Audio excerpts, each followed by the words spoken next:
I want to start this off with a story. End of the month, I have some money in my pocket, so I plan a trip to my local BT Games to pick up Judgment. Why Judgment? Couple reasons. This will be my first PS5 games. It's next up in my list of Yakuza and spin-off games I have and will hopefully complete. And it's only half of what a usual next-gen game would cost at 700 Rand. The next entry in the mainline series, Yakuza 7, or Like a Dragon here in English-speaking countries, was 1000 Rand, which while certainly below the new threshold for games is obviously more than 700 Rand and a bit too high for me, especially just for one game. On with the story. Friday rolls around, I'm in the store, I see both games displayed. Luckily, I turn both around to see their price. Judgment is perfect, 700 Rand, just as planned, but Like a Dragon is only 300. I check the other display case just to confirm. I'm still suspicious, so I ask the cashier. He says it's all good. What a deal. I mean, like 70% off for a game that came out on the PS5 only 4 months or so ago. Even better, I had some extra cash on hand, so I got both of the games for just a little over what I budgeted. Okay, but why take you on a largely inconsequential shopping trip? Well, it's what happened after, both in-store and later online, that really got me thinking. As I was completing my transaction, one of the store employees asked the cashier for confirmation if they were out of stock of the 2 games that I just bought. The cashier confirmed and all 4 display cases, 2 for each, were removed. Later that day, I looked online and wouldn't you know, the site, which I should point out displays the stock for the entire country, not just your area, shows Like a Dragon out of stock, except for the Xbox version in case you're wondering. With this, I'm thinking the heavily reduced price was a clearance price, and stores were ordered to get what they can from the game or simply just take it off the shelves. I mean, I struggle to support this answer for many reasons, namely that the game has only been out 4 months on the PS5 and less than a year on any other platform. Also, the Xbox version was seemingly unaffected. However, there are no signs of its return, so a clearance price is the only strong reason rationalizing itself in my eyes.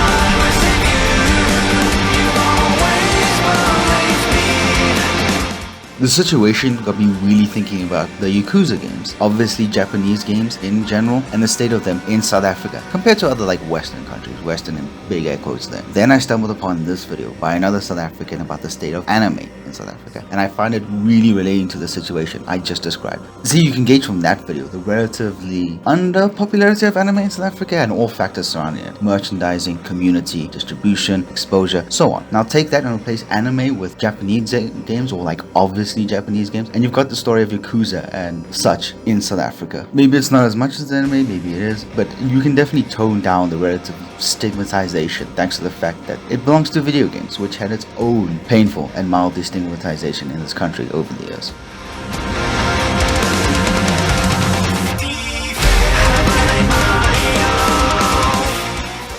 Now I need to add the marker of obviously Japanese to the kinds of games I'm talking about here. Of course, Japanese games sell well in South Africa, when South Africans don't really know it's Japanese. Nintendo, Capcom, Sega's more Western focused games sell as well as they probably do in America and the rest of the West. Some South Africans know Mario was made in Japan, less know that about Sonic, and only the most enthusiastic fans can tell you where Dark Souls comes from. I'm not bashing the fact these series don't go out of their way to show their Japanese influence, so it's understandable to fly under the radar, but that does mean there's another side to the story. There's a certain flair present in most anime and manga that makes them instantly recognizable as such. Qualities that obviously signal that they are from within their Japanese industries, whether it be the art style, narrative structure, or just the presentation of character and character moments. I think it's pretty obvious to most people when watching when something has that flair to it, signaling its anime-ness or manga-ness, or it's just general Japanese vibes. Very detectable, wouldn't you agree? This is obvious in games as well, like straight from the cover of the box. I think the flair is obvious from the get-go with these types of games, and South Africans pointed it out with games like a Dragon, or the Tales games, or most recognizable as all Final Fantasy. Which brings me to another related story, more like an anecdote really, that demonstrates that this is the case here in South Africa, and it involves Final Fantasy 15.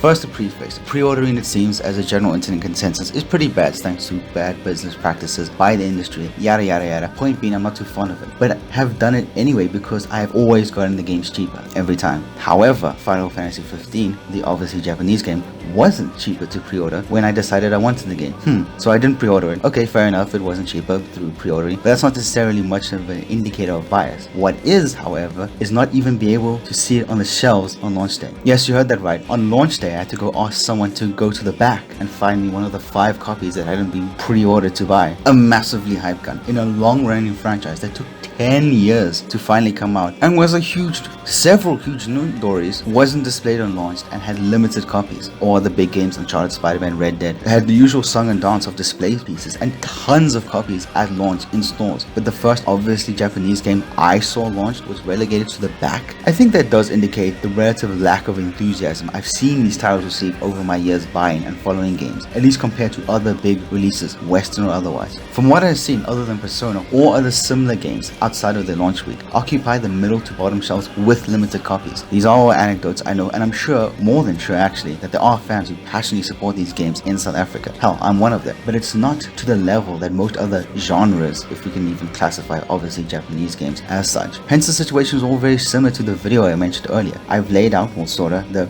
troubles with distribution, clearance sale copies, launch day silence, and I can confirm community building and merchandising have very similar problems Goat-sama described in their video. It's not impossible to find what would constitute a solution to these problems, and the situation is definitely what I would describe as dire, but compared to the robustness and strength of other countries' communities, especially in terms of an online presence, it's not looking good now, is it?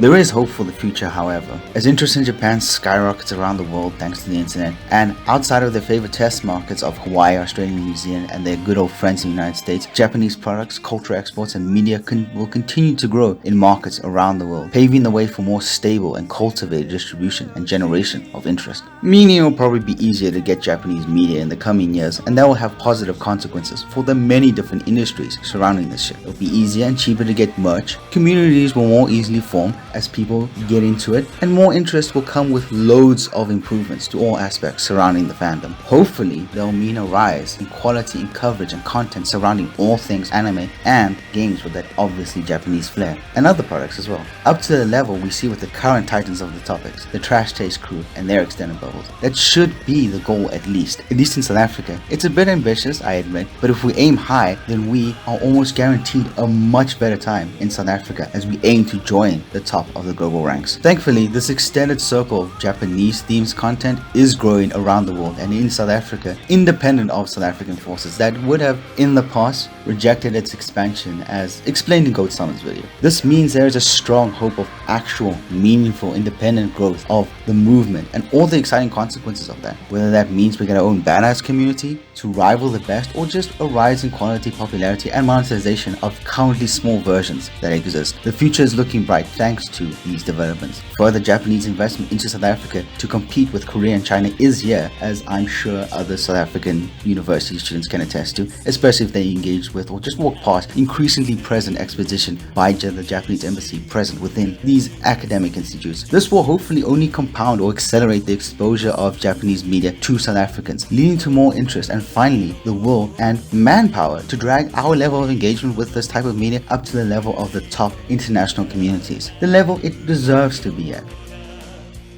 A big thank you to Goat-sama for being inspiration for this video and helping me sort of align my feelings regarding the general state of Yakuza and its games in my area around me into some form of coherent thought. Also, thank you to Sam Aberdeen who retweeted the video onto my timeline and was one of the main sources for it. I'll leave some way to get to them in the description. I implore you to visit their spaces if their work has piqued your interest. Well, I'm off to enjoy some more Yakuza. I guess I'll see you in the next one. Oh, and thank you all for 250 plus subscribers. I'd never thought it would be possible, especially at the beginning of the year, at least not this quickly. So thank you so much. Your support means more than I could possibly describe. I appreciate you all. Have a good one.